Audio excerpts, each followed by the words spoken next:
Hello, again welcome to the channel Being Persistent। आज हम देखने वाले हैं फेयल्स के 14 प्रिंसिपल्स ऑफ मैनेजमेंट। ठीक है, फेयल मतलब ये जो इंजीनियर था हेनरी फेयल, इसने 14 प्रिंसिपल्स ऑफ मैनेजमेंट दिए थे जो कि आज यूनिवर्सली एप्लीकेबल है ऑल टाइप्स ऑफ की कंपनीज़ को। Okay, so first of all हम हेनरी फेयल के बारे में देखते हैं कि हेनरी फेयल कौन था।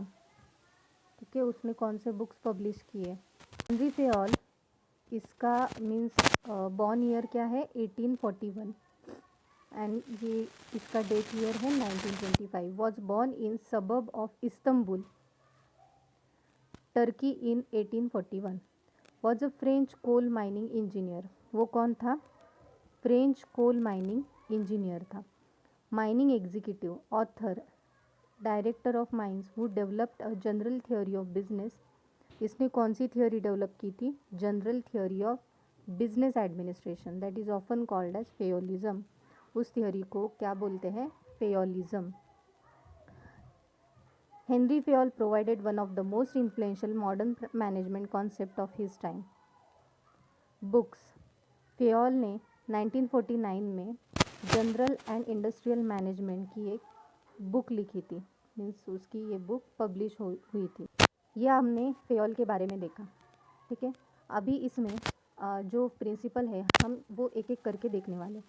ओके, पहला जो फर्स्ट प्रिंसिपल आता है इसमें, उसका नाम है division of work.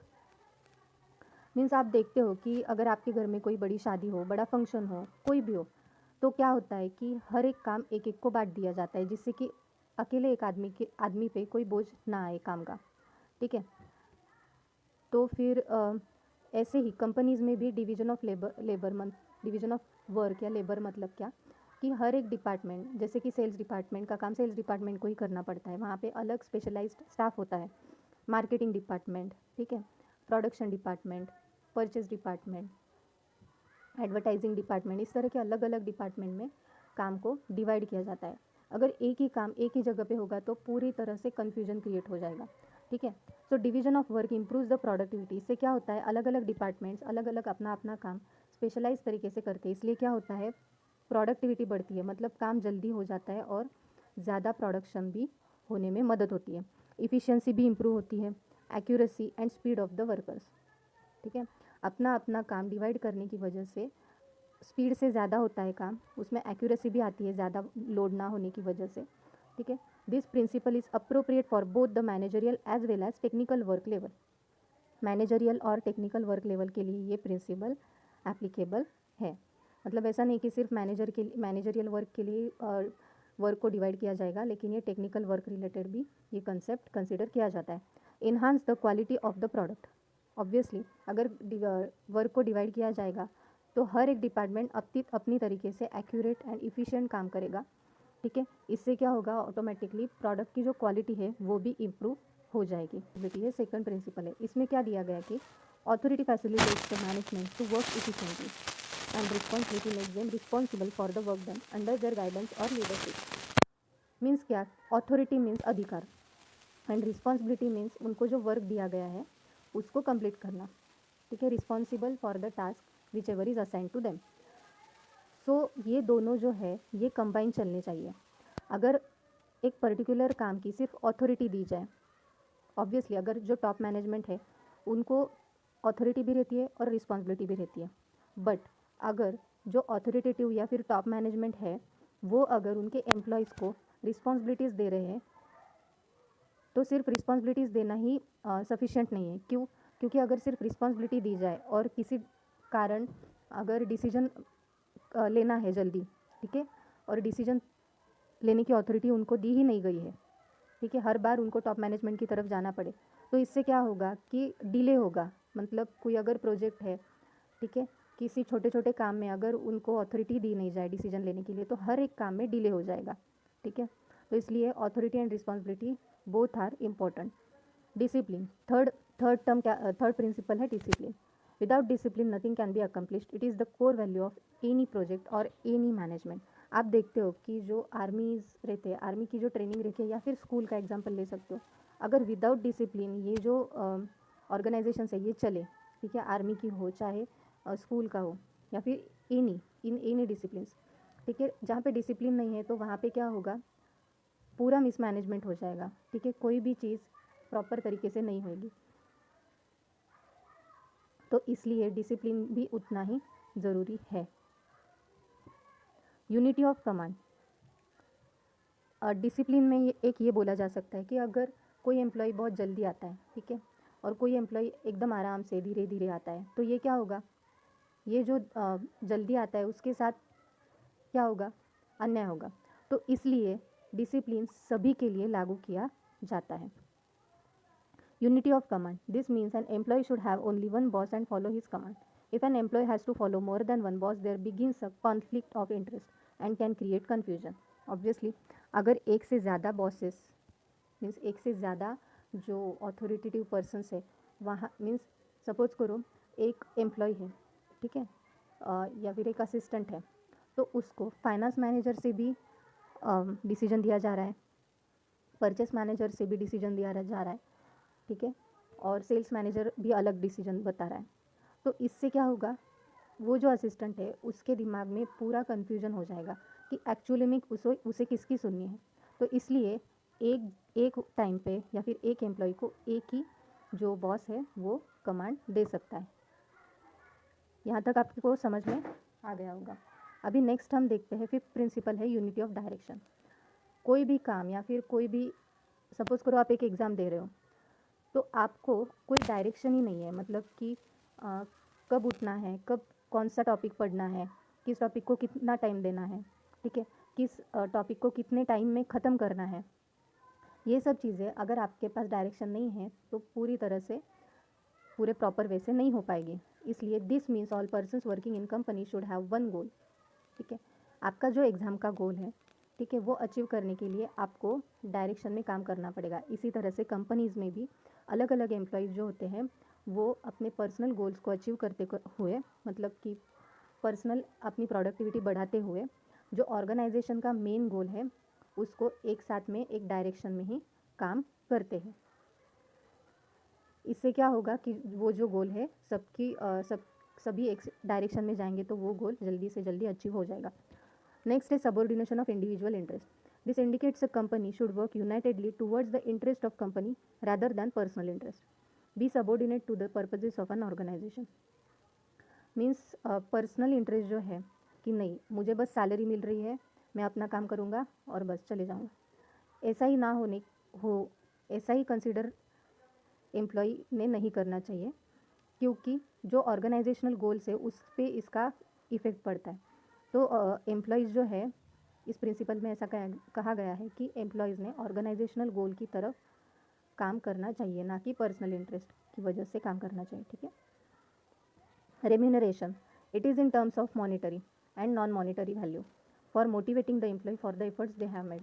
Remuneration monetary value means जो आपको सैलरी स्टाइपेंड जो कुछ मिलता है वो, या फिर नॉन मॉनिटरी मतलब जैसे कि रिवॉर्ड्स मिलते हैं, ठीक है, प्रमोशन हो जाता है, ट्रांसफ़र हो जाता है, इस तरह से जो होता है उससे क्या होता है, एम्प्लॉय मोटिवेट होता है और वो अपनी प्रोडक्टिविटी बढ़ाने की कोशिश करता है और ऑर्गेनाइजेशन को ज़्यादा से ज़्यादा कंट्रीब्यूट करने की भी कोशिश करता है। Centralization, in any company the management और any decision making authority depends upon size of organization, ठीक है, जो ऑर्गेनाइजेशन की साइज़ है उस पर सेंट्रलाइजेशन डिपेंड करता है। मतलब अगर छोटी फर्म है, अगर सपोज करो एक बैंक है, तो उसकी अलग अलग जगह पे ब्रांचेस होती है, लेकिन जो मेन ब्रांच है वो जो है वो डिसीजंस देती है या वो टॉप पे रहती है, ठीक है।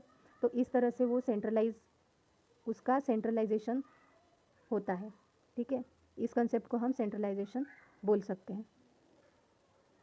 Scalar chain, Payol on this principle highlights that the hierarchy steps should be from the top to the lowest. Scalar chain मतलब कि जो टॉप अथॉरिटी है मीन्स टॉप मैनेजमेंट है और लोअर लेवल जो वर्कर्स है, वहाँ से यहाँ पे ऑर्डर्स आते हैं। This is necessary so that every employee know their immediate senior also, they should be able to contact any if needed. Scalar chain मतलब अथॉरिटीज़ दी जाती है कि पहले बोर्ड ऑफ डायरेक्टर, उसके बाद सीनियर मैनेजर या फिर उसके बाद जूनियर मैनेजर, फिर असिस्टेंट, फिर एम्प्लॉय, फिर वर्कर, इस तरह से जो स्केलर चेन है उस तरह से ही काम चलता है। ऑर्डर, ऑर्डर मीन्स ऑर्डर में क्या दिया गया है कि जो भी काम है वो एक ऑर्डर में चलता है, ठीक है। Company should maintain well defined work order कि इसके बाद ये, इसके बाद ये, पहले प्रोडक्ट बनाया जाएगा, उसके बाद उसको पैकेजिंग के लिए भेजा जाएगा, उसके बाद वो वेयर हाउस में स्टॉक किया जाएगा, उसके बाद उसका डिस्ट्रीब्यूशन होगा, ठीक है, प्रमोशन होगा, सेल होगा, इस तरह से। तो एक प्रॉपर ऑर्डर को फॉलो करने से क्या होता है, सिस्टम बना रहता है। अ favourable work culture is maintained by this order. The positive atmosphere in the workplace will boost more positive productivity. Obviously, अगर प्रॉपर ऑर्डर या सिस्टम से काम चलता है तो एक पॉजिटिव एटमॉस्फेयर कंपनी में रहता है, इससे प्रोडक्टिविटी भी बढ़ती है। Equity, all employees should be treated equally and respectfully. It's the responsibility of manager that no employee face discrimination. अगर वो कौन से भी कास्ट का है, जेंडर का है, कौन से भी कास्ट या रिलीजन से बिलोंग करता है, तो उसमें बिना भेदभाव किए सभी को इक्वल तरीके से ट्रीट किया जाना, ये बहुत से कंपनीज़ की पॉलिसीज़ रहती है, ठीक है। किसी में भी कोई भी डिस्क्रिमिनेशन नहीं किया जाता है, हर एक को रिस्पेक्ट से ट्रीट किया जाता है। An employee delivers the best if they feel secure in their job. Stability principle में क्या कहा गया है कि अगर एम्प्लॉय अगर अपना बेस्ट देते हैं, ठीक है, तो उनको क्या लगता है, एक सिक्योरिटी मिल जाती है जॉब की, ठीक है। It is the duty of management to offer job security to their employees.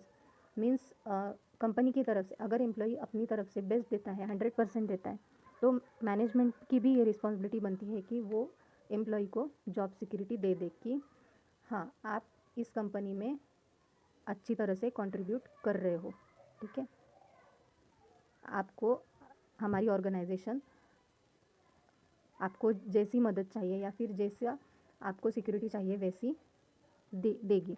ऐसी गारंटी या फिर सिक्योरिटी या फिर एश्योरेंस बोल सकते हो, वो ऑर्गेनाइजेशन की तरफ से दिया जाता है। उसके बाद का प्रिंसिपल है initiative. The management should support and encourage the employees to take initiatives in organization. It will help them to increase their interest and make them worth. Means कि अगर कोई एम्प्लॉय कोई काम करने में इनिशिएटिव लेना, मतलब क्या कि फर्स्ट स्टेप, कोई भी काम करने में फर्स्ट स्टेप लेना। नहीं तो हम कैसे करते हैं कि नहीं मैं बाद में जाऊंगा, मैं बाद में करूंगा, बाद में देखेंगे। तो लीडरशिप की क्वालिटीज़ में ये क्वालिटी आती है कि इनिशिएटिव लेना, मतलब कोई भी डिसीजन लेने में अपना फर्स्ट स्टेप देना, जिसको सभी लोग फॉलो कर सकते हैं। उसके बाद आता है स्पिरिट दी कॉर्प्स। इसका मतलब क्या है, team spirit. It is responsibility of management to motivate their employees and be supportive each other regularly. मतलब कोऑपरेशन के साथ पूरी टीम अगर काम करे तो इससे क्या होता है, प्रोडक्टिविटी बढ़ती है, एक दूसरे में कोऑपरेशन की जो फीलिंग रहती है वो आती है, मोटिवेशन मिलता है अपने कलीग से और काम अच्छी तरीके से पूरा हो जाता है। डेवलपिंग ट्रस्ट, ट्रस्ट बिल्ड होता है, म्यूचुअल अंडरस्टैंडिंग बिल्ड होती है, will lead to positive outcome and work environment. Okay, outcome भी पॉजिटिव आ जाता है, मीन्स एम्प्लॉयज़ की प्रोडक्टिविटी भी बढ़ जाती है, ठीक है। These all principles are use by managers in any company for prediction, planning, decision making. ये जो सारे प्रिंसिपल है ये अलग अलग चीज़ों के लिए यूज़ किए जाते हैं। अगर ये प्रिंसिपल्स मतलब यूज़ ना करे तो ऑर्गेनाइजेशन का जो फाउंडेशन है या फिर ऑर्गेनाइजेशन का जो वर्क है, रेगुलेशन है, वो अच्छी तरीके से नहीं हो पाएगा। ओके, होप सो आपको यहाँ तक अच्छी तरीके से समझ में आ गया होगा। एंड अगर कोई डाउट्स हो तो आप कमेंट में ज़रूर लिख सकते हो। Thank you so much.